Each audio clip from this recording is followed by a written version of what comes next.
Therefore, it is my final wish that the first couple to give birth to a Bundy male, named after me, and born in wedlock, will receive my entire estate.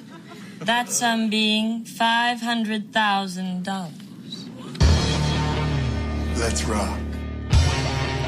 Thanks, Dad. Can I get a whooping? Whoa, Bundy! No Man presents, live from the nudie bar, the Married with Children podcast.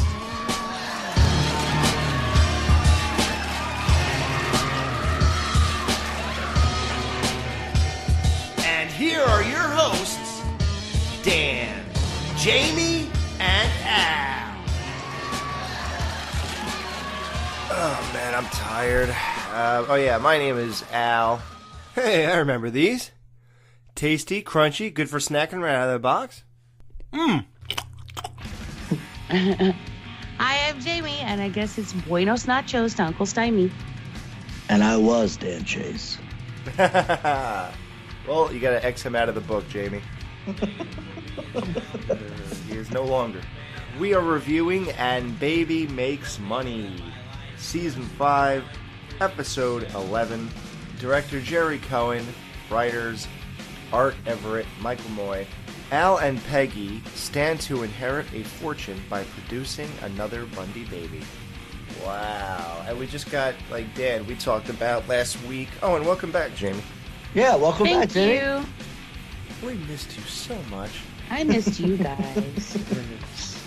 The joke about Peg wanting another baby because Kelly moved out, and then we see what would really happen if she got her wish, so that's funny. The meaning behind the title of this episode, And Baby Makes Money, it's a children's rhyme and a movie, And Baby Makes Six, and the old phrase, And Baby Makes Three. Why do we have to go through the family album and X out the dead guy? Dad says it helps at Christmas time. Never send a present to someone who won't send one back. And we should X out Mom and Dad. Soon enough, Kel, soon enough. Bud and Kelly, it's their job to X out the dead guy from the photo album because it's easier when Christmas rolls around because you don't send a gift to a guy who's not going to send one back. It amazes me that they find it so difficult to remember if someone's alive or not. Right. Like, sometimes you forget, oh yeah, Uncle Eugene, yeah, his favorite team. Is it the Cowboys or the Buccaneers? And it's like, these people can't remember if he's alive. Right. We have to X him out to keep track. Oh, God, why did it have to be him? Why did it have to be him? Was that convincing, Peg? I wasn't pushing it too much, was I? I mean, I don't want to seem greedy at the will reading. Well, then maybe you shouldn't have asked for dibs on his gold fillings. And this is for his favorite guy in the family. Right. So Al doesn't even really care if his favorite person in the family is dead. He has to fake that. Right. This is just a little thing I noticed, but I'm sure you guys didn't. For some reason, I was watching with headphones. There was a guy in the audience who kept yelling "word" at the end of people's laughter. Really? So I was wondering if this is going to keep going through the whole episode. Like, did somebody not walk over and go, dude, please stop doing that? But he must have stopped after the first initial scene. So I'll play that, though. That was a popular saying back then. Word to your mother. I still say it. Word. Word. What do you think your uncle was worth, Dad? Bud, how can you put a worth on the life of a man like Uncle Buckwheat? Stymie, Al. What's the difference? Neither one of them were germane to the plots. The point is he saved all his money, and now I'm going to get it. Let's go, Peg. It's true, though, man. I'd have a lot more money if I wasn't married. But the thing is, it's because my lifestyle would be a lot lesser. I wouldn't have a house and stuff. So if I had an apartment and had my job and just did whatever, oh, my God. Right. Life would be very different. Mm-hmm. Do you think it would be better or worse? No. It's better this way. It's just a shame that you can't really save all that much, you know? Right. And once you have kids, you can forget any of that. Yes. That's why Jamie's in a rush to have kids. Right. Yeah, right. She hates having money. No, guys, kids are great, even though none of the three of us have any. My situation will not be changing anytime soon. Or ever. Mine either. Al and Peg tricked the kids into going alone. Now, they said the funeral. Do they I don't know, because I never got left anything in my life. After the funeral, do you go right to, like, the lawyer's office? No, okay. not, like, directly from there, no. Usually it takes, like, at least probably a week or two, right? It takes time because, there's a whole bunch of legal stuff involved. Right. But they are always on TV. They do they do it the same way. You know, like, we only have 22 minutes here. They're like, let's go. And so the legacy I, Stymie C. Bundy, leave you, the last surviving male Bundys, is proof that a male Bundy can achieve greatness. Did I mention that I never married? Well, regardless, I'm sure you men have all become successful in your own ways. Iggy Bundy. I'm sure you became the astronaut you dreamed of. Lester Bundy. Hey! Lester. I got a brother named Lester. I'm sure you achieved your dream of becoming a brain surgeon. Eugene Bundy. I wonder if you achieved your goal of becoming bank president. I did. And I love when they pan to Eugene and the lady just lifts her arms up and points the gun right at his head. Like, you got to do that just because I'm answering a question? Or just because someone's mentioning my name in a will? Right. What, is there a bigger threat here? And that's another thing. You think somebody would get released from jail just to be at one of those? I don't know. Maybe they have to let them. I don't think so. No? No. Oh, okay. I don't think so, Al. Did you see Cool Hand Luke? He didn't even get to go to his mom's funeral. Right? Exactly. They put him in the box. I will say that of all the family members, at least I think Al scored with the best looking wife. Oh, yeah. Oh, for sure. Yeah, but why did the kids not want to? Why did the kids want to go so bad? Because they thought they were going to get money. Yeah, I think so. Like normally. Yeah, I love Bud's. You're not coming back. Right. Well, yeah, because normally it would be like the other episode where they're trying to, like when Al and Kelly stayed home, it would be like a thing to get out of something like that, right? Yeah. Except for the fact that there's money involved, which totally makes sense. Yeah, because they already mentioned the money at that point, too. Right, exactly. So that's on everyone's mind. Right. Now, this uncle, he's named after the Little Rascals. Yeah, Stymie was the little black kid who wore, like, You wore the pork pie hat. Yeah. And, we get some pretty good jokes out of that, you know, because first Al calls him... Spanky, or as one of them. Buckwheat. Yeah, Al calls him... Buckwheat. First Al calls him Buckwheat. Then Kelly calls him Spanky. And then Al's just like, Uncle Gang. Yeah. Yeah. And I love the line. He was like, it doesn't like it matters. Neither of them were germane to the plots, you know, which... Is that true? I mean, most of the time it was Spanky and Alfalfa doing stuff. Oh, wow. And they were, you know, there were a bunch of side characters, but they rarely had their own storylines. Okay. Yeah, on IMDb, I didn't go crazy looking up Little Rascals, because you could do that if you want to. I mean, the one thing I see, 1930, Little Rascals, Best of Our Gang. So that's what Al meant when he said gang. Right. And then there's another 1959, which is obviously it can't be true. I mean, like, because they were still kids. It ain't like the college years. So I don't know, like, what the release, I didn't really get into it, but that's just called Little Rascals Varieties. I don't even know how long that show really ran, but I gotta say, I'm into classic stuff, even classic comedy, but it never appealed to me. Maybe just looking at them, it just seemed like, yeah, I don't think I'd really be into this. I like the movie that they love made. them. Yeah, are they good? I just I like the thought movie. so. Yeah. I actually I worked with a guy like last year who was 23, and he is a huge Our Gang fan. And he would sit at work and watch episodes on his phone and just laugh and laugh and laugh. And that always tickled me because he's so young. Yeah. Right. Like, oh, good for you. You know, it made me smile.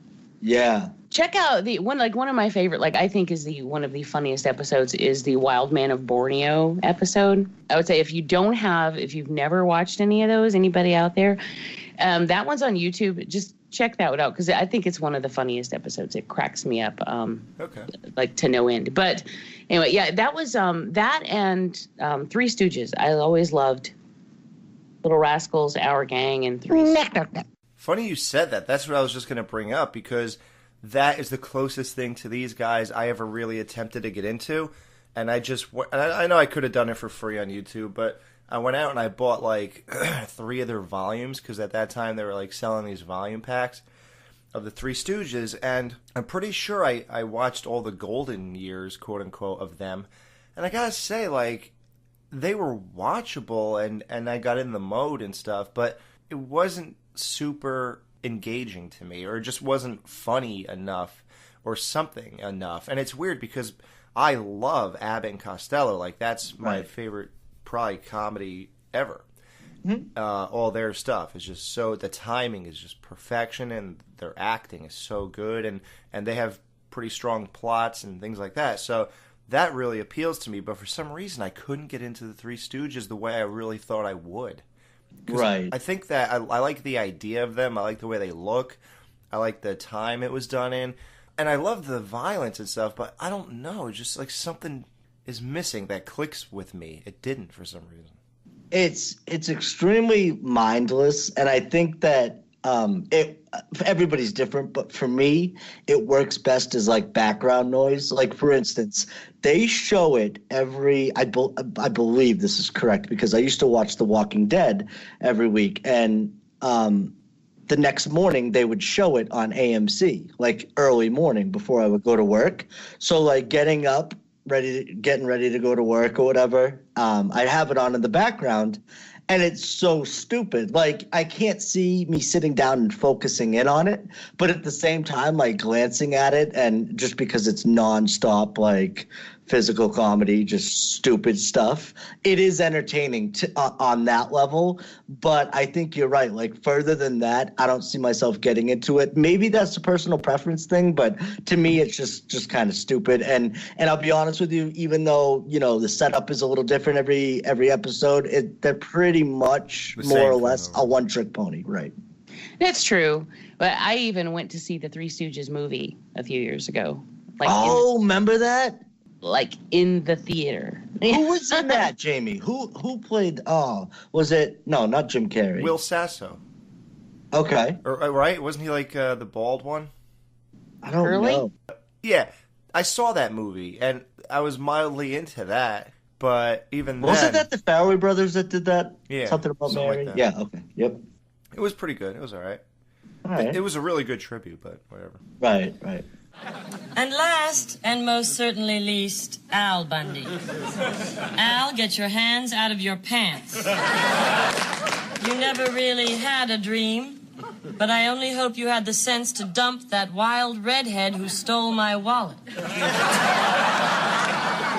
In conclusion, rather than dividing my estate between all you vultures, I've decided to make one Bundy really happy.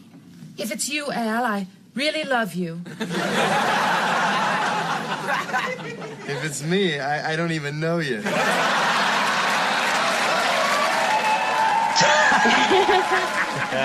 Hey, listen. This episode had probably the most laugh out loud moments that I've had so far.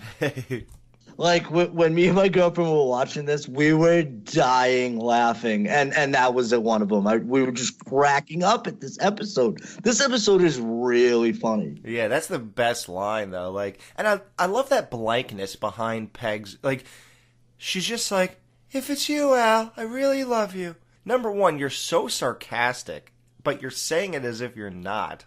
Right. 2, there's such a emptiness behind her words. Like, even what she's saying is just so vacant of anything, like, human. Therefore, it is my final wish that the first couple to give birth to a Bundy male, named after me, and born in wedlock, will receive my entire estate. That sum being $500,000. I wonder if Jamie got her old calculator out. They're going to get $500,000. Jamie, how much is that today? I actually was going to ask you guys what the actual... Was this 91? Oh, I forgot to say that. Oh, God, I'm losing it. Original air date, December 16th, 1990. Okay. All right. Okay, so we're almost into 91. All right. It's okay to mention that 15 minutes into the show, right? It's fine. Sure. We're professionals around here. Yeah. Listen, now that I'm on big time, I'm really, really becoming professional. That's $965,719.20. Wow. Jesus. That's a ton, man. I don't know if it's worth having a baby. I think it is. I don't think well, you don't have to do it. I don't think I would have a baby for less than $1 million. No, we discussed this. What you could do is just pay somebody, like, to take care of it. And then, like a large sum of money to take care of the kid. Yeah, just give it away to, like, a foster home or whatever. Yeah. Right, exactly. And then you could just take the profits. Boom. So, you have to have a baby, a male, in wedlock. And that's weird. When they said in wedlock, Al made a face as if him and Peg... I think that meant, or he had to have it with her. Right. Exactly. Wow, I didn't even get that joke. Wow, nice, Jamie. It's good to have you back, Jamie. Yeah, it changes everything. Good Lord. He was picturing like a hot blonde from the nudie bar, probably, but he has to have it with his wife. Wow, I like that. So, as soon as they hear about this, I like how the camera pans and everyone's mounting each other. Right in the office. This may be a stupid question, but why would you hide your birth control pills? Safety precaution. Oh, Kelly. No, Al. He got a hold of them once. He thought they were food I was hiding in my purse. So he ate them while watching a ball game. He actually kind of liked it because he didn't have to shave for a month. I don't get it. Why take birth control when you could get $500,000 for a Bundy baby boy? Plus what the zoo would pay you for it. I wouldn't have another baby if gold dust dripped out of its nose. I mean, sure, the money would be nice. I mean, all that trouble. The screaming and the crying and changing those diapers 3 or 4 times a week. Well, at least that left your weekends free. You'd think. But I mean, you go away for the weekend, and when you come home, they are never where you left them. Peg was pregnant for 10 months with Bud, apparently, which I find hard to believe because she said once they come out, they never want to go back in. Great line. And that's not the case for Bud at all. No. He's dying to hook up with a chick. Yeah, but give him time to get jaded. Yeah.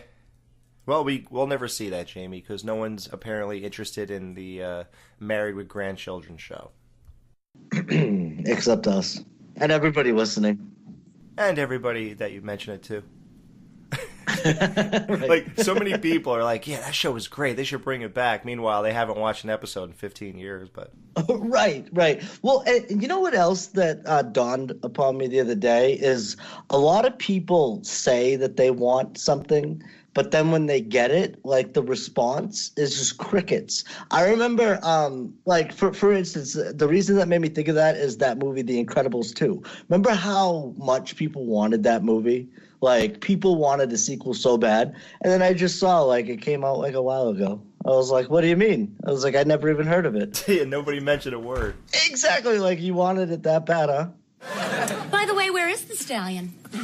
He's out buying Playboy, Penthouse, biker babes. You know, a little gas for the engine. How disgusting that a man should need outside stimulation. It's so insulting to a woman. Who do you think of when you're with Al?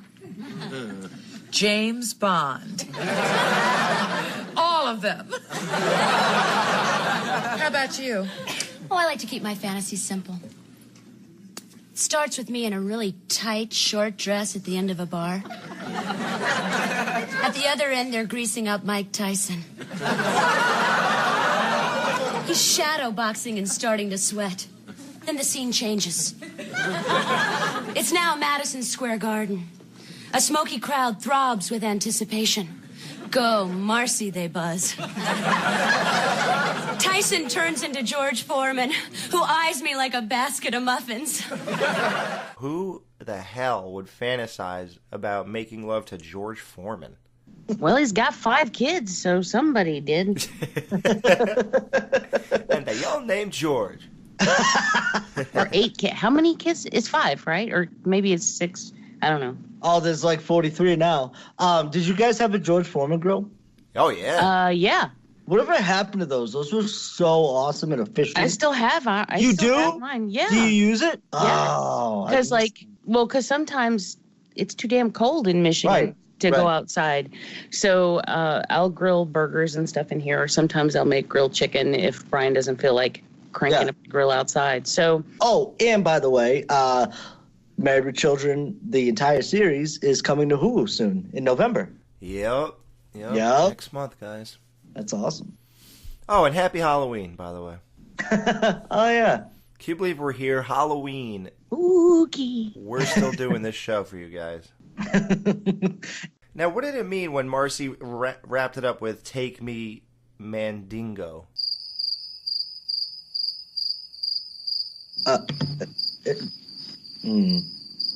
Are you about to say something, Dan?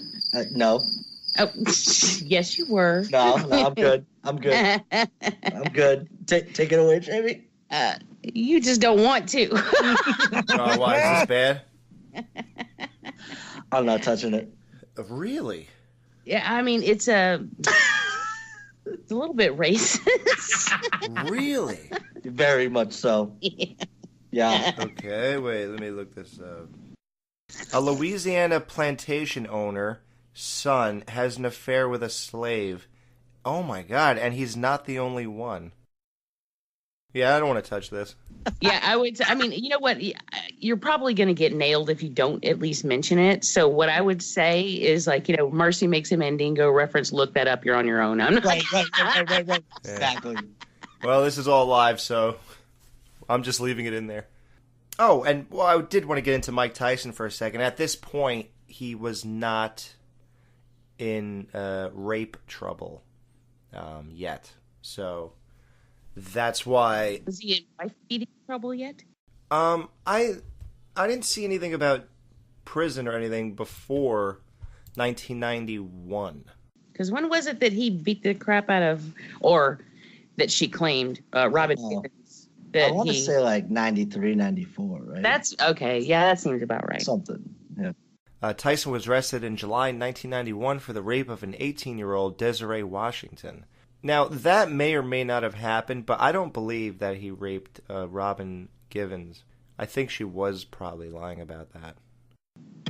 At the time, I believed him. Right. I really do. I mean, she seemed sketchy. You know what? I was never a big fan of hers on Head of the Class anyway, so. That's all it takes. Is that why? Although I do love that new Mike Tyson, I say new, it's been on for a few years now, that cartoon with Norm Macdonald. Oh, I saw a little bit of that. It's really funny. Yeah. Tyson was sentenced to 6 years in prison, along with 4 years probation in March 1992. Yeah, people apparently have welcomed him back into society a long time ago. I guess nobody believes her. And they might not believe in the Desiree thing, because why else would you put a rapist in your movies and, you know, everything else they do? So I guess I don't think anyone believes it. So it is what it is.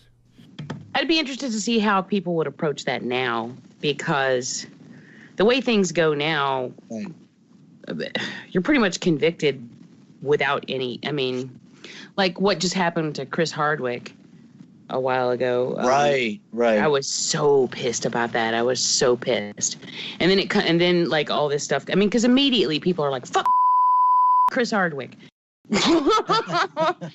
And like, and they're just, slamming him and all this stuff. And then all this other stuff comes out and you're like, really? See what you did there? Like, yeah, that's the let's thing. Just wait a minute, people. Well, I think that now, like with the culture, it's now basically, yeah, you're right. Like right out of the gate, like you're kind of demonized. But then, like you just said, it's kind of the burden's on them to kind of prove that isn't true. And in that case, it's like it's a public thing as well, so it happens easier. But yeah, you're right. Like they automatically go to you're guilty, and then it's kind of up to them to prove that they're not. And which has happened in some cases. And I'm happy that happened with Chris Hardwick, because I mean Chris Hardwick really.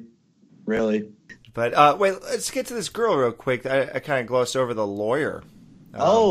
Dude. Yeah, her name is Beth Broderick. She's famous for Sabrina the Teenage Witch Show, Psycho Beach Party, The Bonfire of the Vanities, and The Five Mr. Bukkake? Buchanan's. Well, no, so here's a couple things on that. So, first of all, that new Sabrina show I heard on Netflix is really good.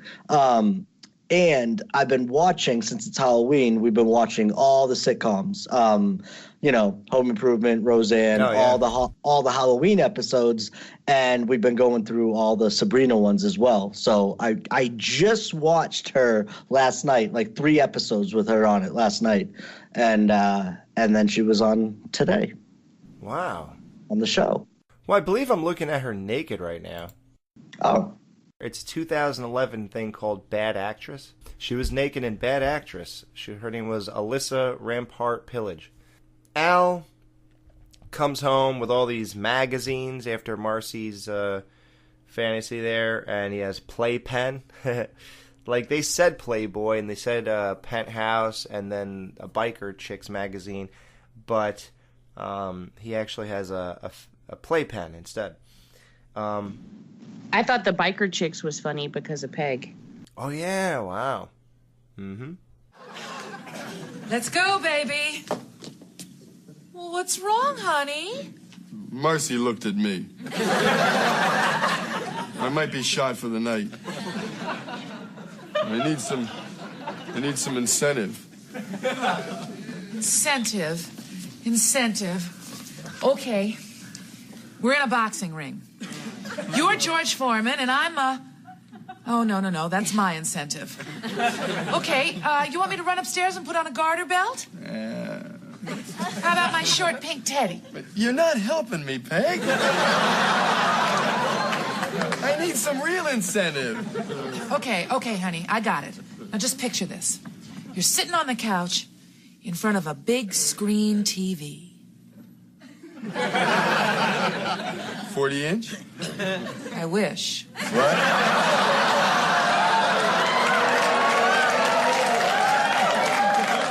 I mean, yeah. So there you are, in front of this big screen TV. And on top of it is this nice, shiny VHS. Just look how clear that picture is. Slow down, baby. Slow down. And every machine in this house is wired to one remote control unit. And that remote control is yours, big boy. Let's go, Peg. Does Al nickname his penis Lancelot?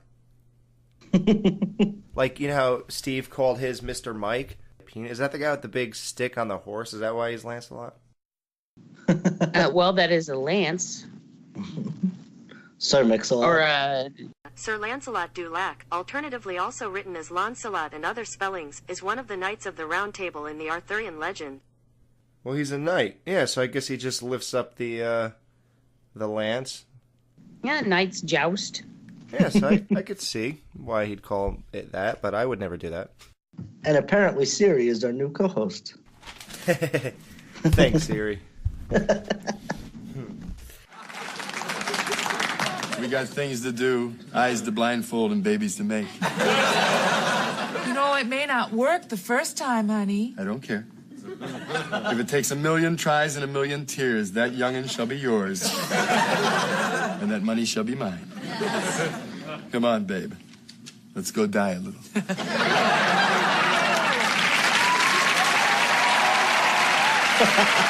So how about, I love when Al says, come on, babe, let's go die a little. That's great.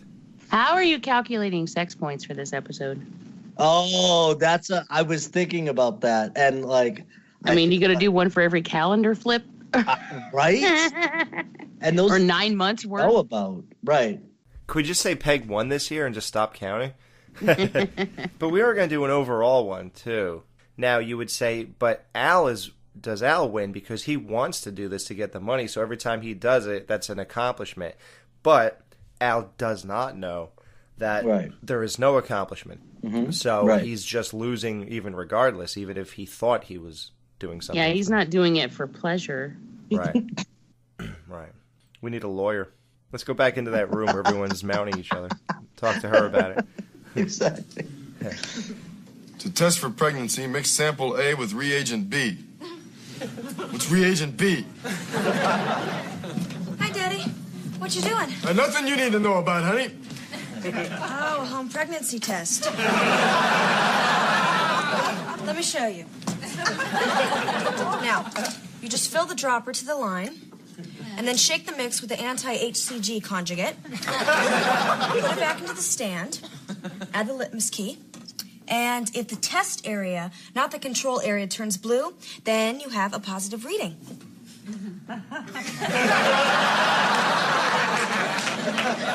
I saw the professor do it on Gilligan's Island. Oh, well, that's okay.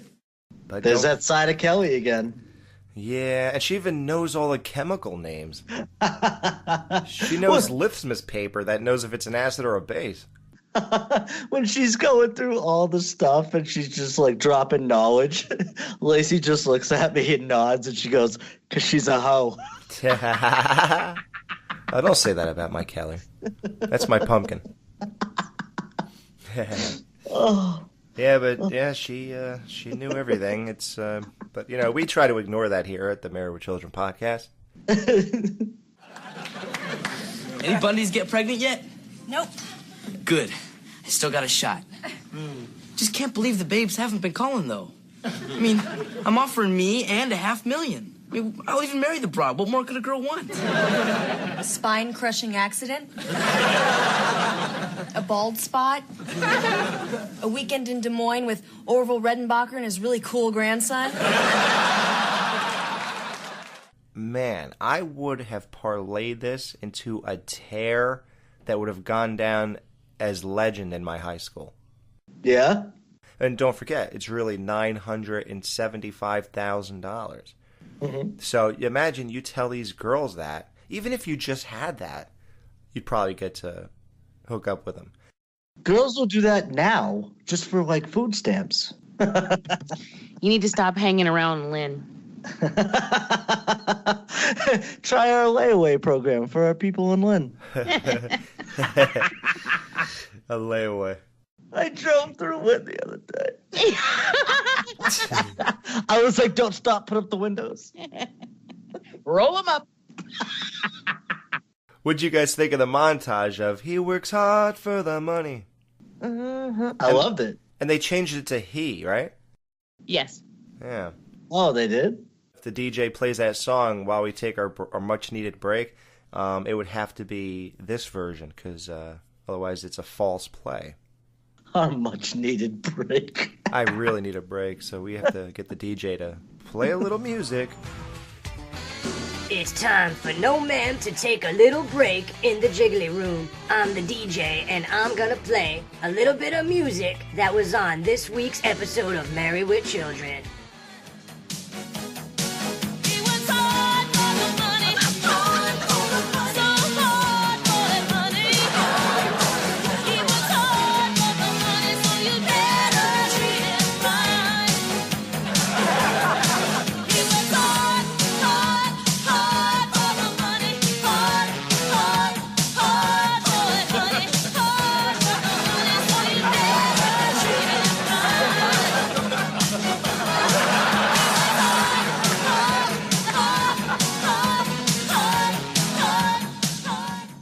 has gray hair. He's in a wheelchair. He could hardly breathe.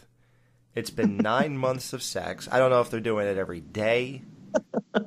He's white as a feather.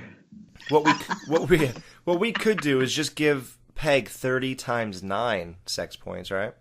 Yeah. So it's 270. I don't know. I mean, I guess we could be conservative and just give her 270. Either way, like you said, it's she won for the year. You know, there's no way he's catching up to that. No. Now, is the timeline completely messed up now? Because when we were talking about when he was gardening, it should have been, what, in November, right? Early November.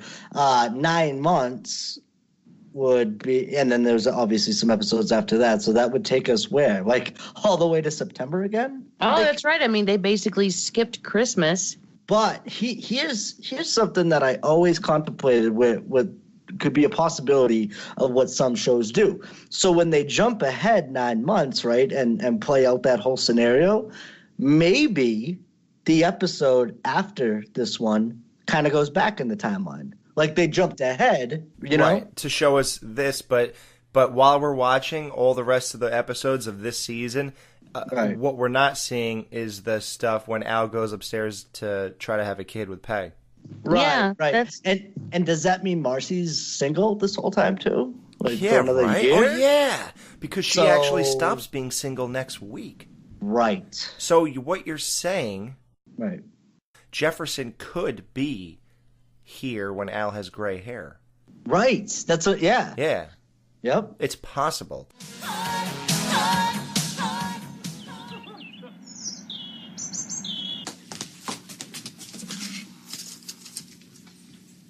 Yeah. So when Al is like in this condition after trying to have a kid, I totally agree, or this is a very accurate depiction, because at one time me and my wife tried to have a kid, but you know, it doesn't happen the first month all the time or whatever, so it didn't. And I gotta tell you, when you're doing it to have a kid, by the 4th, 5th night in a row, it is like, it's different for some reason.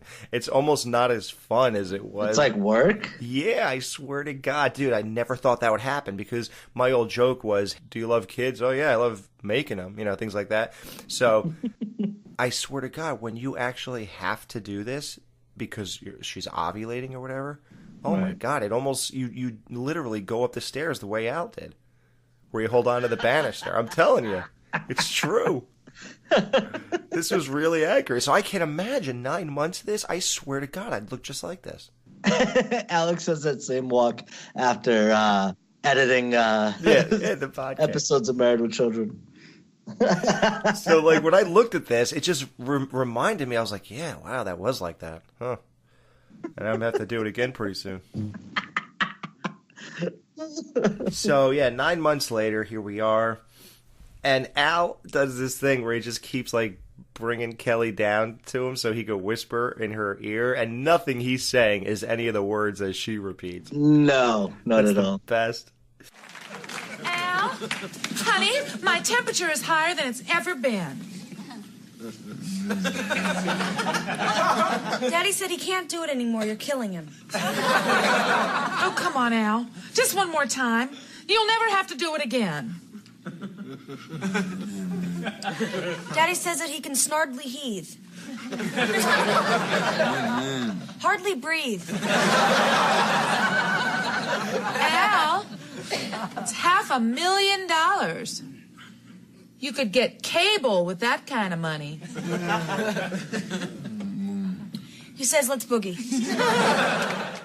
Yeah, so that was just a great bit. Turns out the chick reading the will married Eugene, the guy with the shotgun to his head, the one that was in prison. And they had the baby. They named it Stymie. And they got the money. Now, real quick, before we get into the details of this, his name is Charlie Brill. This was his only episode on Married with Children. He seems famous when I look at stuff, but... Yeah, I said the same thing, but I looked at his credits, and it's mostly 80s, 90s stuff. Yeah. Like, I think I saw Silk Stockings on there. Yeah, that's the show that Juice from the Garbage Pail Kid movie was in. Ron McLaughlin. Did he get killed in jail by Marilyn Manson? No. I have every episode of Silk Stockings. Oh, well then watch the Juice episode, Jamie. He's on a motorcycle in it. I'll have to find out. Oh, well, that narrows it down. Thanks. Right, yeah. In those 6 years, you could find that one episode. So he's also on Star Trek, this guy. He's in Star Trek Deep Space Nine and Young Doctors in Love, which is a strange cover. It looks like they're making bacon on the beach and the water's rolling up on them. They're making a baby? Yeah, he's still trying. He's still trying to get that money. I love the best line here. And, of course, I can't believe he didn't have this conversation until he got to the Bundy door. But he goes, honey, I'll be out in 6 years. You'll hold the money for us, won't you?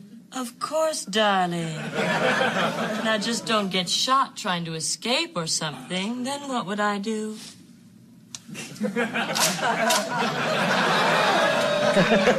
Like now this comes up out of all the times. She's like, don't try to escape, and then she cocks the shotgun again. Yeah, and I gotta say, the actress who played the guard, I liked her when she was pointing the gun at his head, but I gotta say, she did not convince me that she was a guard by the way she the gun. Right, and where she was standing in the doorway, where if he actually did make a move, she would have enough, room to actually turn. Yeah, she'd be dead. Right. Yeah, so everything about her as an actual guard did not convince me, but okay. That's being a little picky for a 90s sitcom, right? Especially Married with Children. So Al discovers the birth control pills. But first, some food. Then I'll be able to watch TV sitting up again. Hey, I remember these. Tasty, crunchy, good for snacking right out of the box. Daddy, don't eat those. Those are birth control pills. No, they're not. They're fertility pills. Mom's been taking them.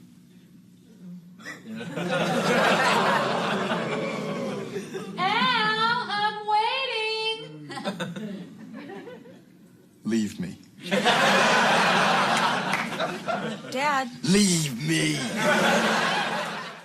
And Peg is upstairs, and I never heard this temperature thing either. Like, Peg says I'm at the right temperature.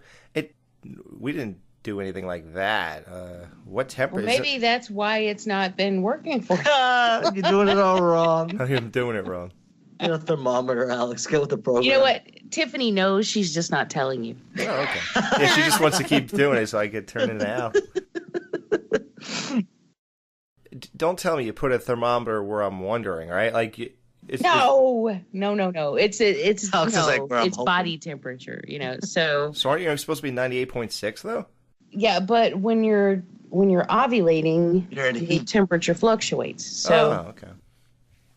Wow. Okay. Yeah, maybe that's why it didn't happen the first time we tried. And he breaks a pen. Thank God the test has to be blue, right? And thank God they happen to have that cup of pens there that that's never there. It's never been there before. Never ever there. It's really worked out so quickly for him. So Al breaks the pen, tricks Peg into thinking she's pregnant. We get to see her real reaction. She's not happy about it like you thought she would be if she heard this news. Oh, for joy, for joy! We are blessed! We're what? We're what? We did it, babe! Well, that's impossible. That can't be. I mean, not that I'm not really happy. Oh, God. There, my little baby oven. Don't you ever touch me again. Oh, diapers and duty. Feed me, wash me, unlock my door. Oh, my life is truly over. Well, at least there's the money. Oh, honey, I forgot to tell you. I found out today that someone beat us to it.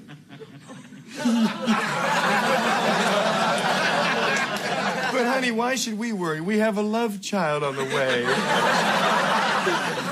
Wouldn't it be great if we got twins? I feel fat.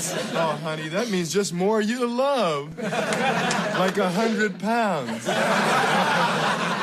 Gee, I hope you don't get morning sickness again. You know, isn't it like every day around this time? Gee, I don't feel so good. Oh, it's going to be lots of fun. And you'll be beautiful. Well, with that glow and the varicose veins and your nose swelling up like a Christmas wino. But, honey, as I recall, pregnancy was the happiest time of your life. Well, that and the 3 years it took you to lose the weight. Al, you are a pig. Yeah, but it won't be me squealing those 40 hours during labor. What's the matter, honey? You look kind of pale. How about some nice clams and peas?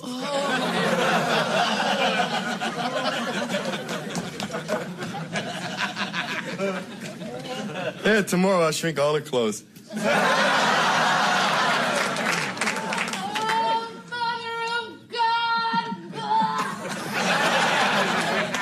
Yeah, you can't buy that for $500,000. He was wicked ruthless to the point where I felt bad for him. And then I'm like, oh, wait, what do you mean? I was like, Peg she was just so horrible to Al for doing this for how long? 9 months? Oh, like, God. She totally deserved it. All of it. And he was kind of had a pretty good reaction for somebody who just found out he did all this for 9 months. Like, if I did anything for 9 months and it was a waste of time because someone was lying to me, I think I'd have a much worse reaction. Right. Yeah, the enjoyment that he got out of it. I guess enough. Right. Yep. Well, he does still get the joy. Well, he said, tomorrow I'm going to shrink her clothes. So right. Yeah, he does. He can prolong this for, at least until she gets her period, I guess. Yeah. And he can use that. If I was him, I'd use that against Peg for future possible sex points. Yeah. Because of all that she just put him through. I like how he walks back at one point. He goes, that should have done it. No Ma'am will be right back to wrap up this week's review. Be sure to join their Facebook group page for all the podcast news and updates. Be sure to subscribe to them on the Apple Podcast app, and please leave a review telling them what you think of the show. To subscribe to their YouTube channel, just go to channels and search up Married with Children podcast. Now they're available on the TV Time app. Go to your app store and type in TV Time. Join their Patreon and support your favorite podcast with a small monthly donation. You can email them at marriedwchildrenpodcast@gmail.com. Thanks for checking out this review. Now Dan, Jamie, and Alex are going to give their final thoughts on this week's episode. All right, how many family members are we Xing out of the old photo album for this episode out of 5, Jamie? I'm going to X out 5 family members for this episode. Snap. One, that's less Christmas cards I have to send. And 2, nice. It's just, this is a really funny, outright funny episode. It is. It's tightly written. It moves along at a quick pace. There are a lot of really funny moments, and yeah, it's just it's a classic episode, I think. Yep. Nice. Dan, how about you? How many family members are you Xing out of the photo album out of 5 for this episode? I would also give it 5 X'd family members for this episode. Yes. No, like Jamie just said it all. It was really tight. The jokes were, like I said, the thing that really put it over the edge for me is the fact that I was just cracking up during this whole episode. And the pacing was well done. I did like how the storyline, it fit in perfectly with what the Bundys are, and obviously it was about money and family members dying and all that, so it just fit in perfectly with that whole storyline. I liked Marcy's lines in it. I just thought it was a great episode from beginning to end, and like I said, we were dying laughing this whole episode. So 5 X'd out family members. Wow. Yeah, nice. I'm going to give it 4.5 out of 5 X'd out family members of a photo album. It was great. I loved watching the deterioration of Al, so relatable. Peg taking those pills just so she can get what she's always wanted this whole time, despite losing all this money. Kelly knowing everything about the pregnancy test. Marcy's bizarre whole thing she did there was just something to remember. The family members, when he says, I'm sure you all became what you always wanted to be. That was just great. The ending was, I guess, good because it was a twist. You didn't think the Lori would even be a part of this, you know? So it's weird that she ended up winning, and then obviously she married the dude who was locked up, and then you get the payoff of him saying, you'll wait for me, right? And she's like, sure. So that's just good stuff, man. So, yeah, that was a fun time. Tune in next week as we review a landmark, the biggest episode of Season 5. And I say that with even, there's some two-parters in here. The second one's not as good as the first two-parter. The first two-parter that's in Season 5 is the thing legends are made of. But this episode that's coming up next week is just so big. It's called Married with Who? Married with who?